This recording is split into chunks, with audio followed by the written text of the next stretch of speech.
Good morning dear students. आज हम लोग आपकी पाठ्य पुस्तक स्पंदन से एक नए पाठ का अध्ययन करेंगे जिसका नाम है वीर बालक। बच्चों, हम जिस देश में रहते हैं उस देश का नाम भारत है और भारत प्रारंभ से ही एक सहिष्णु और शांतिप्रिय देश रहा है। सहिष्णु का मतलब है कि सभी धर्मों को मानने वाला और सदैव अहिंसा का पालन करने वाला देश रहा है।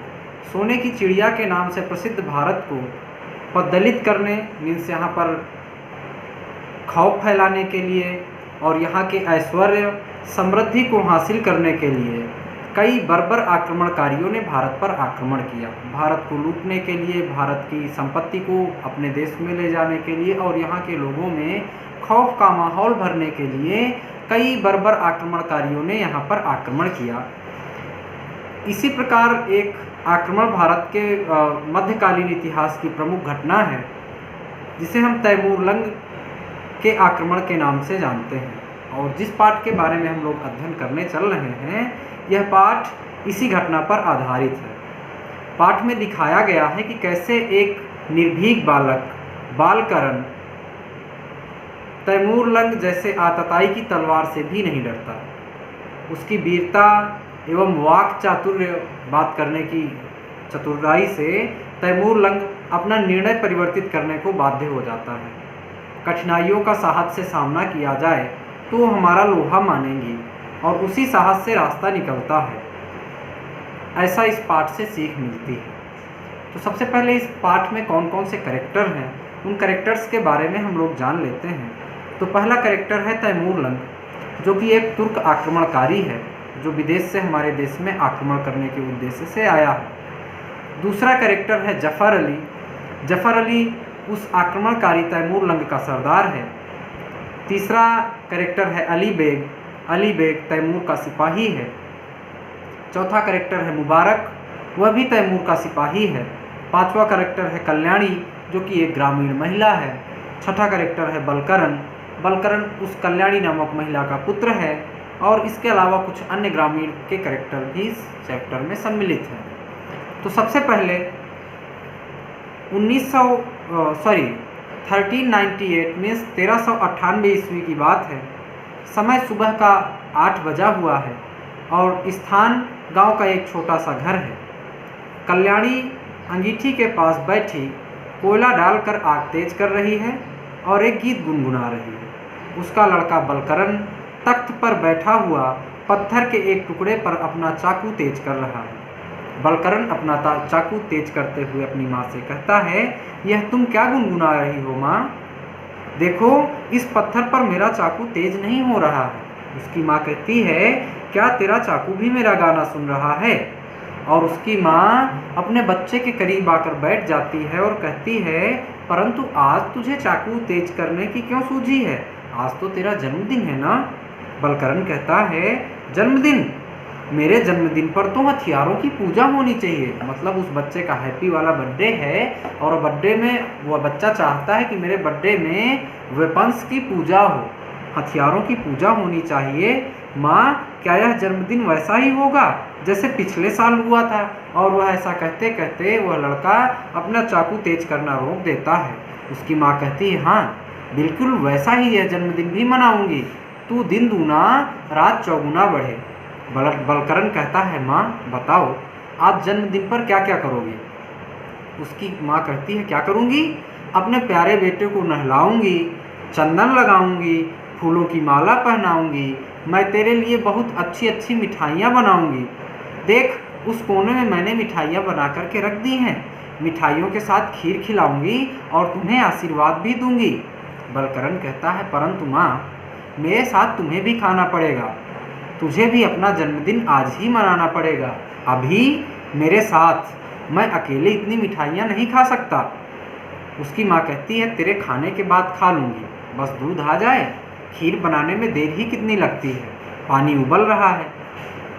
बच्चा कहता है, अभी दूध नहीं आया। उसकी माँ कहती है, सुजान आता ही होगा दूध लेकर।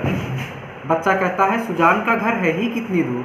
रास्ते से जरा हटकर उत्तर की तरफ है ना, उस शीशम के पेड़ के नीचे ही तो उसकी झोपड़ी है, मैं अभी ले आऊँगा। कल्याणी कहती है, तू भी ऐसी बात करता है। अच्छा तो जा, पर जल्दी लौटना, आज तेरा जन्मदिन है। बलकरण कहता है, मैं भी लौट कर आया।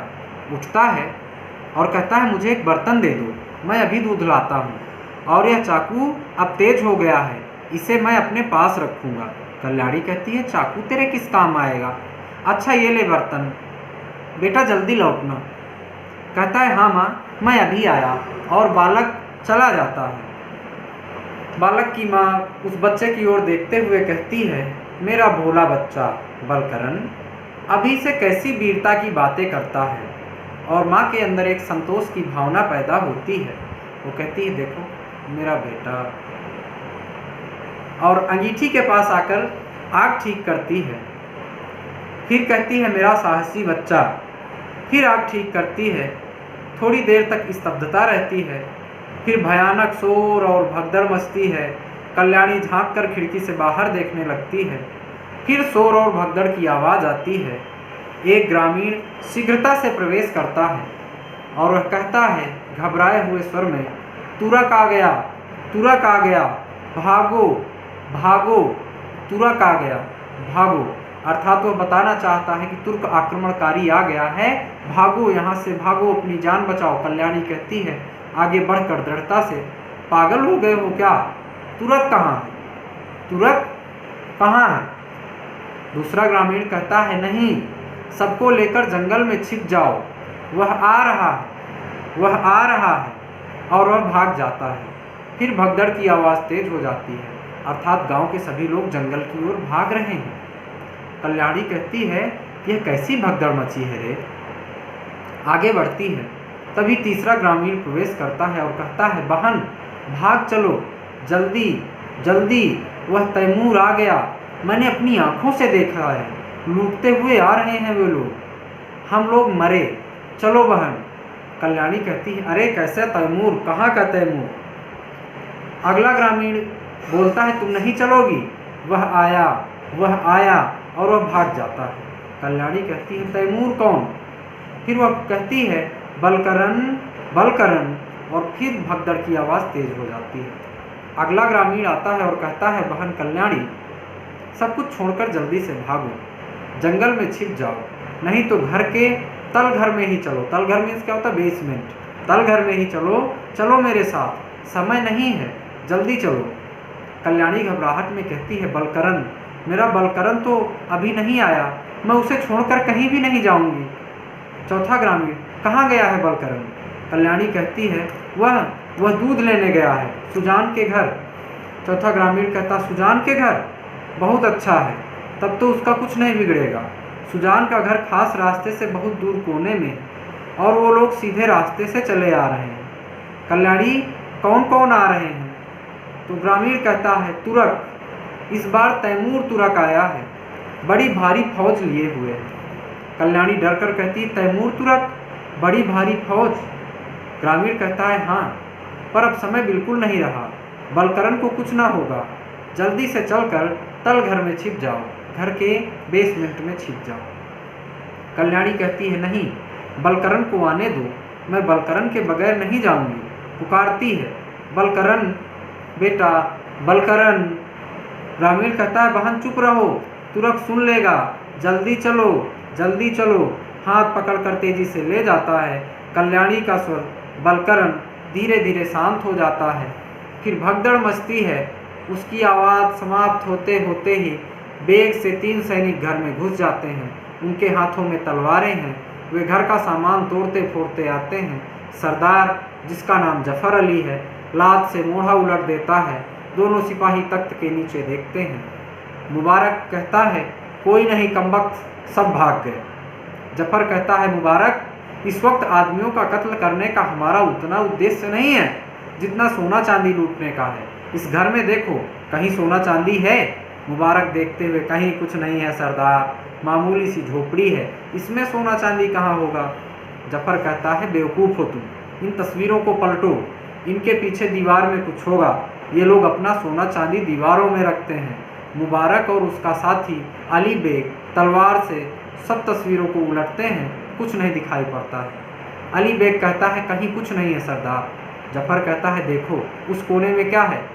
अली बेग कहता है कुछ बर्तन मालूम होते हैं सरदार, और बर्तनों के पास जाकर उन्हें खोलता है। सरदार यह है। खुशी से शाबाश, क्या है, सोना चांदी? अली बेग उठाकर लाता है। सरदार सोना चांदी तो नहीं है, लेकिन उससे ज़्यादा कीमती चीज़ है जिसकी आपको और हमको सख्त ज़रूरत है। जफर कहता है क्या है? मुबारक कहता है, अली बेग के पास जा कर के कहता है सरदार बढ़िया खाना, तरह तरह की मिठाइयाँ। वो छू कर कहता है बिल्कुल ताज़ा हैं, गरम हैं। अली बेग, सरदार आप बहुत भूखे हैं, कुछ खा लीजिए, फिर तो दिन भर हम लोगों को लूट और कत्ल करना ही है। जफर कहता है नहीं नहीं, फेंक दो। अच्छा इधर लाओ। मुबारक कहता है सरदार मालूम होता है जल्दी में लोग खाना भी ना खा सके, वैसा ही रखा छोड़ गए। जफर हाथ से छूकर, हाँ गरम मिठाइयाँ हैं, लो तुम लोग भी लो, भूखे हो गए। मुबारक नोश फरमाए, मतलब आप खाइए। जफर मैं खाऊंगा, लो तुम लो। मुबारक को देता है, वह प्रसन्न होकर ले लेता है। अच्छी मिठाइयाँ हैं, लो अली बेग तुम भी लो। अली बेग आगे बढ़कर कहता है सरदार तो कबूल करें। हाथ फैलाता है, दरअसल ताज़ा हैं। शेष मिठाइयों से भरी थाली मोढ़े को तलवार से सीधा कर उस पर रखता है, फिर तख्ते पर बैठ जाता है। जफर खाते हुए कहता है बहुत लजीज, मतलब बहुत स्वादिष्ट है। 2 दिनों से खाना नसीब नहीं हुआ, अब जाकर ये मिठाइयाँ सामने आई। मुबारक कहता है सहसा, अचानक से कहता है लेकिन सरदार रुक जाइए। जफर चौंक करके कहता है क्यों? मुबारक कहीं इन मिठाइयों में जहर ना मिला हो। जफर कहता है बेवकूफ़ हो तुम। मुबारक यहाँ के लोग इतने सीधे हैं कि वे ये बातें करना जानते ही नहीं, और फिर हमने अपना धावा इतना जल्दी बोला है कि किसी को ऐसा करने का या सोचने का वक्त ही नहीं मिल सकता। अली बेग कहता है सरदार ठीक फरमाते हैं। जफर और फिर 2 दिनों के बाद इतना अच्छा खाना नसीब हुआ है, भूख प्यास से बुरा हाल है, अगर इस तरह मरना ही है तो मिठाई खाकर क्यों ना मरे। मुबारक कहता है सच बात है सरदार, भूख से तो मरना ही है, तो यह चीज़ फिर क्यों छोड़ी जाए। जफर कहता है इसीलिए मैं खा रहा हूँ। खाते हुए, वाह क्या कहना है, यहाँ के लोग मिठाइयाँ बनाना भी खूब जानते हैं। अली बेग कहता है सरदार मुझे तो ऐसा लगता है कि लोग हम लोगों के लिए ही मिठाइयाँ बनाकर छोड़ गए। मुबारक कहता है वो कैसे? अली बेग यह ऐसे कि उन्होंने यह समझा होगा कि मिठाइयाँ खाकर हम लोगों का गुस्सा कम हो जाएगा, लूट मार कम करेंगे, और तभी तैमूर लंग प्रवेश करता है।